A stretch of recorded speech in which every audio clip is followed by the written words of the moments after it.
네, 중국 증시 알아보는 시간이죠. 유원타증권의 김주성 과장 전화 연결되어 있습니다. 안녕하세요. 네, 안녕하십니까. 네, 어제 중국 시장이 반등이 나왔습니다. 오늘은 좀 조정을 받는 모습인데 현 증시 상황 어떤지요?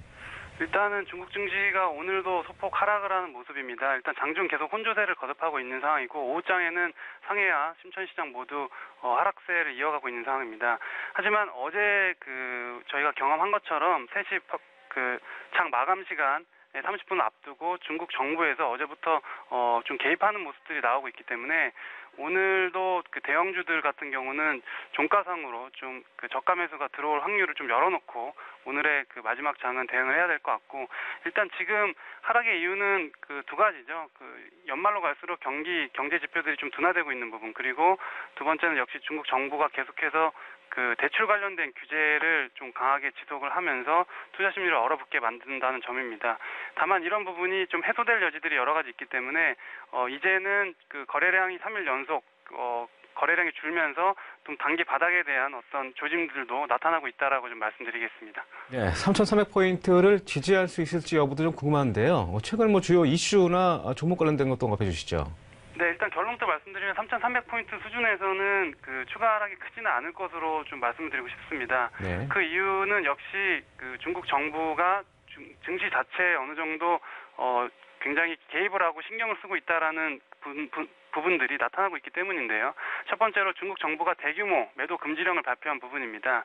어제였죠. 중국 정부가 최근 증시가 11월 14일을 기점으로 해서 계속 하락을 했기 때문에 증시 안정을 위해서 공모펀드에 대한 대규모 매도 금지를 발표를 했습니다. 사실 우리나라 같은 경우에는 좀 상상할 수 없는 일이긴 한데 중국에 있는 대부분의 기업들이 국유 기업이고 대부분의 공모펀드들 같은 경우도 국가 자금이 운영되는 경우가 많기 때문에 중국에서는 충분히 가능한 일입니다. 예전에 중국 시장이 그림자 금융 이슈로 크게 하락을 했을 때는 오히려 국가 자금을 통해서 직접 시장에 개입하면서 대형주들을 직접 매수하는 모습도 나온 적이 있습니다. 하지만 이번에는 조금 간접적인 부분으로 대규모 매도 금지 단행을 발표를 했었고, 물론 이것 역시도 좀 강력한 조치라고 볼 수가 있습니다. 그런데 이제 중국 공모펀드들이 많이 가지고 있는 주식들이 대부분 중국의 대형주, 특히 상해 시장의 대형주에 포진이 되어 있습니다.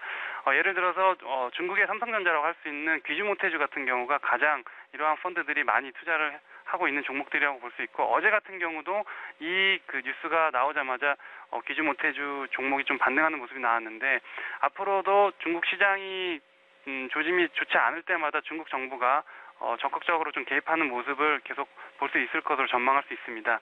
두 번째는 중국 정부의 어떤 시그널에 발맞추어 중국 개인 투자자들 역시도 다시 중국 증시의 저가 매수에 가담하고 있다는 부분입니다. 중국 증시 융자 잔액이 중국 증시가 큰 폭으로 하락하면서 3일 연속 다시 감소하는 모습이 있었는데, 어제 종가 기준으로 4일 만에 다시 증가되는 모습이 포착이 되었습니다. 상해 증시 같은 경우는 전일비 9억 위안 정도, 그리고 심천 증시 같은 경우는 10억 위안 정도 증가를 해서 합계 19억 위안 정도가 증가되면서 4일 만에 증가 전환을 한 모습입니다. 중국 증시의 대부분의 거래량이 여전히 개인 투자자들입니다. 적을 때는 50, 60%, 많을 때는 80%까지도 육박할 정도로 개인 투자자들의 투자 심리가 굉장히 중요하고, 그렇기 때문에 시장 전체가 좀 쏠림이 큰 시장 중에 하나라고 볼 수 있습니다. 그런데 이 같은 개인 투자자들이 현 3,300포인트 전후에서 오히려 융자 잔액을 줄이던 융자 잔액을 늘리면서 다시 매수에 가담하는 모습이 나오고 있기 때문에 일단은 이 같은 부분이 지수 전체도 영향을 미칠 가능성이 크다라고 볼 수 있습니다.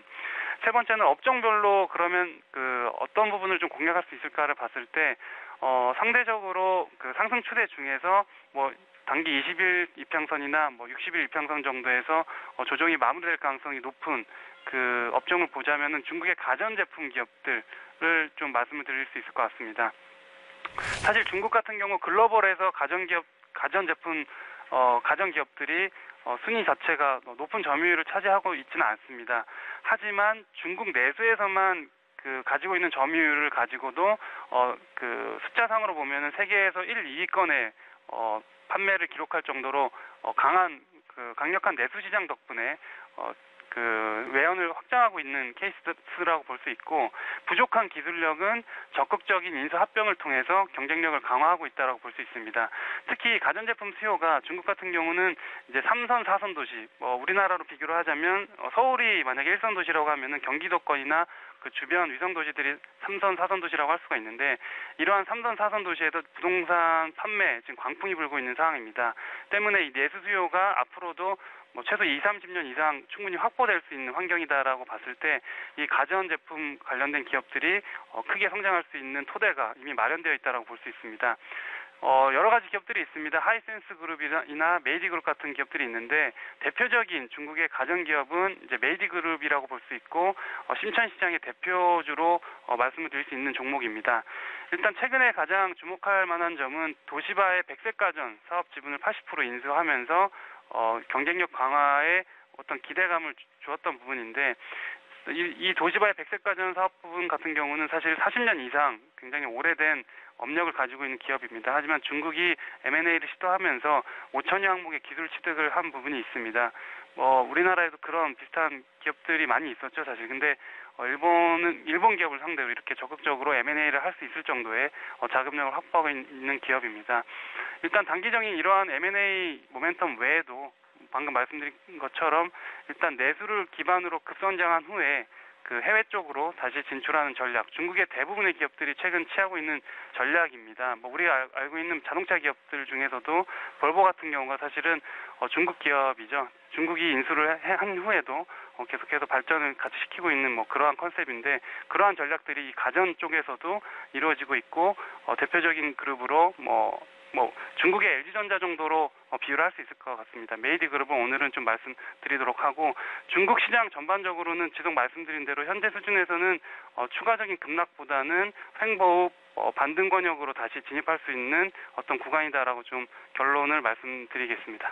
네, 중국 시장 상해종합지수는 3,300포인트를 좀 지지할 수 있다라는 의견을 주셨고요. 최근에 공모펀드에 대한 대규모 매도 금지 단행을 하면서 3,300포인트에서 개인 매수도 유입되는 그런 모습을 보여준다는 의견 들었습니다. 관심 종목으로 메이디그룹과 하이센스그룹, 가전업종을 말씀드렸습니다. 네, 지금까지 유한타증권의 김지성 과장이었습니다. 고맙습니다. 네, 감사합니다. 네.